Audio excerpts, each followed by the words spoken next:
Hello friends, family, world, Luke here with another video. For those of you unfamiliar with my channel, my husband Tyler and I make weekly videos usually pertaining to travel, but also other topics of interest to us. Today I wanted to do a little bit of a throwback Thursday travel retrospective type video talking about the hidden gems of the national parks. For context, we have not visited every national park in the national park system, but we've done a fairly large chunk of them.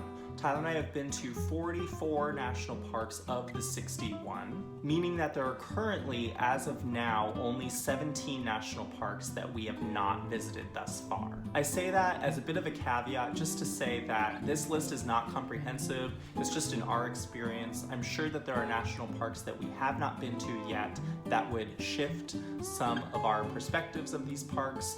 For example, we haven't been to any parks in Alaska, and I'm pretty sure that the national parks in Alaska are probably pretty amazing and would maybe rearrange the order of some of these parks. In making this list, there were a couple things that we kept in mind to make sure that it was as fair and consistent as possible. In this, we tried to do parks that are not as heavily visited as the main really popular parks such as Yellowstone, Grand Canyon. Beautiful, amazing parks for sure, but we figured they get enough attention and we want to highlight some of the parks that maybe people aren't as familiar with and wouldn't necessarily know that they're worth visiting. Generally, we tried to pick parks that had annual visitors of less than 1 million per year, and in general were in the lower 50% of visitors that didn't necessarily have that name recognition factor, such as the big parks like Grand Canyon, Yellowstone, etc. And at least in our experience, for the most part, these parks were not all that busy when we visited.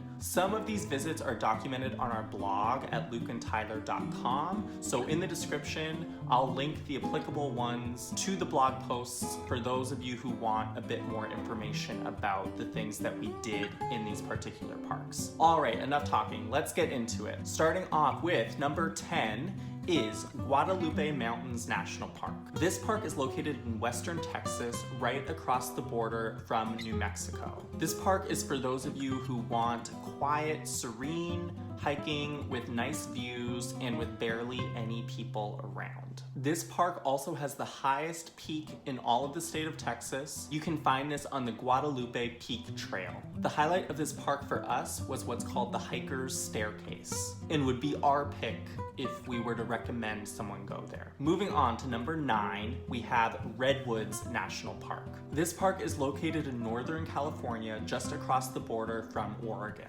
Prior to the establishment of Redwood National and State Parks, 95% of the redwood trees were being cut down for the lumber industry. And these parks were mostly set up as a form of preservation against cutting down all of the trees. There's no particular trail or hike that we'll recommend here. It's just a really nice park to drive through and walk through. This is not the kind of park that you go to for the knockout vistas that a lot of the other parks on this list have, but it's kind of more of a more consistent, subdued level of awe and appreciation, and more peaceful and calm throughout your experience that I haven't really experienced at any other parks that I can think of. So because of this very unique and different vibe that I've had to other national parks, and just the sheer magnitude and beauty of these enormous trees, we have made this number 9 on our list of national parks. Moving on to number 8 is Great Sand Dunes National Park,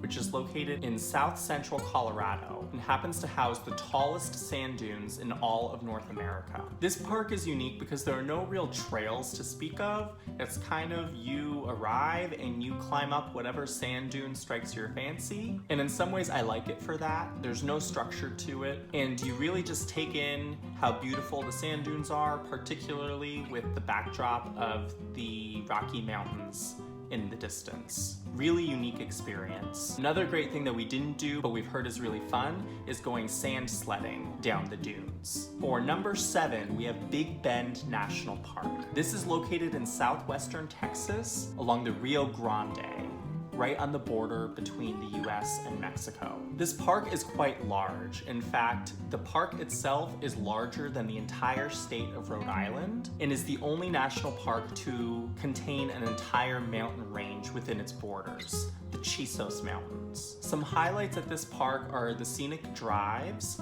as well as the Lost Mine Trail and the long but satisfying 15-mile South Rim Trail. For number 6, we have Carlsbad Caverns National Park, located in New Mexico and only a 45-minute drive from the previously mentioned national park Guadalupe Mountains in Texas. This park is probably the busiest and well-known of all of the national parks on this list. However, it only gets 520,000 visitors a year, which in the grand scheme of things is not very high for national park annual visitors. This park has by far the most beautiful cave system we've ever encountered in our lives. We had a very passionate park ranger as our tour guide as she took us through areas of the caves such as the King's Palace. Other notable areas are the Big Room, which is the largest cave chamber in the entire Western Hemisphere, as well as the natural entrance. All of it is so stunning and otherworldly.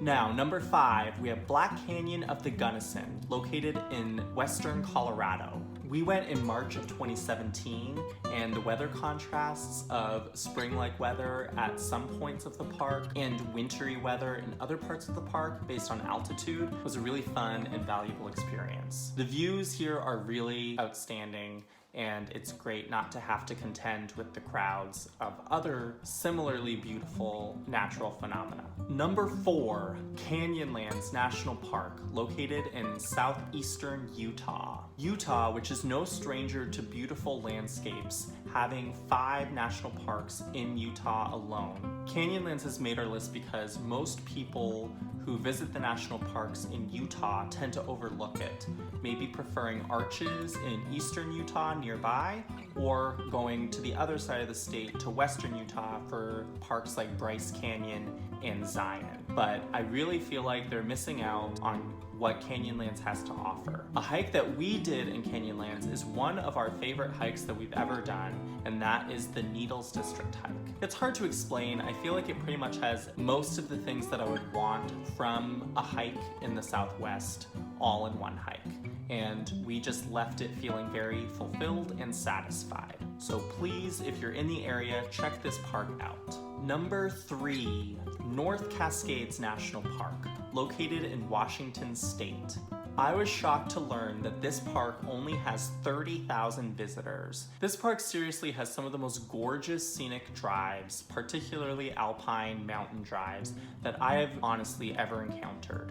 And I've driven through and visited a lot of beautiful mountainous areas. And this is not to mention the beautiful lake views that you get at Diablo Lake. Seriously, can't wait to go back here someday. Number 2, Dry Tortugas National Park. This park is located at the westernmost end of the Florida Keys and is small but fun to explore. It's a bit hard to get there. You either have to fly there by seaplane or take a bit of a lengthy boat ride. But it's a great place to enjoy undisturbed coral reefs and shipwrecks. And for history buffs out there, they may be interested to know that it holds Fort Jefferson, which is the largest masonry structure in the Western Hemisphere from the Civil War era. Number 1, Theodore Roosevelt National Park in North Dakota.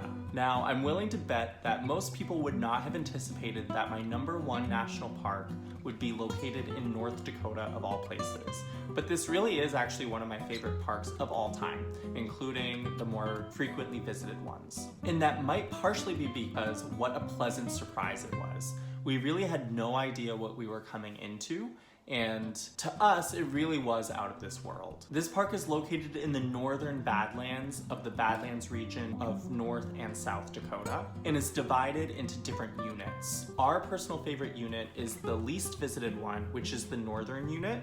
And the reason why is because we found the landscape to be very unique compared to the other Badlands throughout North and South Dakota. The green grasses on these Badlands gave it such a unique character, and it didn't look as dry and desolate as the Badlands in other parts of the park and further south in Badlands National Park in South Dakota. All in all, we found this park was great, and we love seeing people's reactions when we tell them that this is where one of our favorite national parks can be found. Kind of proves the point that you shouldn't make assumptions about certain states like North Dakota where people think it's just flat and boring. There may be aspects to it that will surprise surprise you. Alright guys, that is it for my video on our top 10 hidden gems of the US national parks.